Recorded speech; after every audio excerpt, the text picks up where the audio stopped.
পবিত্র ঈদুল আজহাকে কেন্দ্র করে কোরবানির পশু প্রস্তুতে ব্যস্ত সময় পার করছেন সাতক্ষীরার খামারিরা। এবছর সাতক্ষীরাতে কোরবানিযোগ্য ১,৫৭৭টি পশু প্রস্তুত করা হয়েছে। এই পশুগুলো মানুষের বাসাবাড়ি ছাড়াও খামারে লালন পালন করা হচ্ছে। তবে পশু খাদ্যের মূল্য বেশি হওয়ায় প্রভাব পড়বে কোরবানির হাটে। খাদ্য খাবারের দাম তো অনেক ঊর্ধ্বে, যেহেতু বাজারে যে খাদ্যর দাম তাতে করে লাভ করা খুব টাফ ব্যাপার। তারপরও দেখা যাচ্ছে যে আমাদের পুষতে হয়, যেহেতু আমাদের চাষবাস করতে হয়, আমরা চাষি মানুষ, আমাদের চাষবাস করা এটা হচ্ছে আমাদের পেশা, আমাদের না করলে নয়।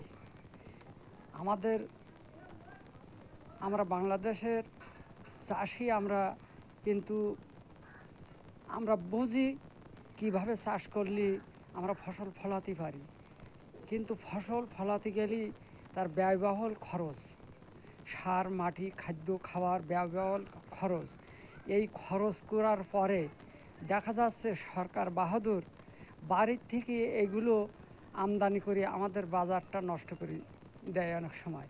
এই কারণের জন্যই তো আমরা ফসল তৈরি করতে পারিনি। জানা গেছে, কোরবানিকে কেন্দ্র করে পশুর মালিক, ব্যবসায়ী ও কোরবানি দাতাদের মধ্যে হিসেব নিকেশ শুরু হয়ে গেছে। সাপ্তাহিক হাট, পাড়া মহল্লায় গরু ব্যবসায়ীদের আনাগোনাও বেড়েছে। শুধু তাই নয়, একটু কম দামের আশায় আগে থেকে অনেকেই পশুর বায়না করে রাখছেন। তবে ক্রেতা ও বিক্রেতাদের দাবি, পশু খাদ্যের দামের প্রভাব পড়বে গরুর হাটে। অন্য বছরের তুলনায় এবছর খাদ্য খোরাকের যেভাবে দাম, তাতে করে গরুর দাম বেশি হওয়াটা স্বাভাবিক।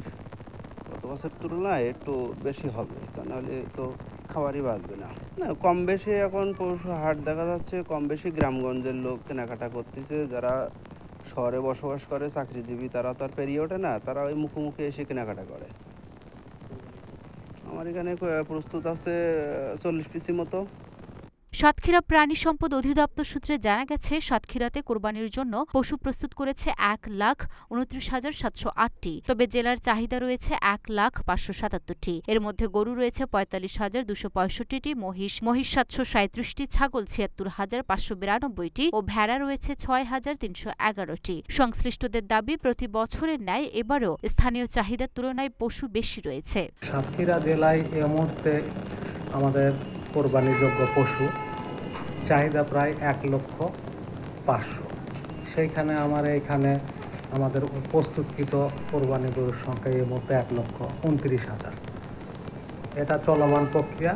আমাদের প্রায় ২৯,০০০ মতন গরু উদ্বৃত্ত আছে।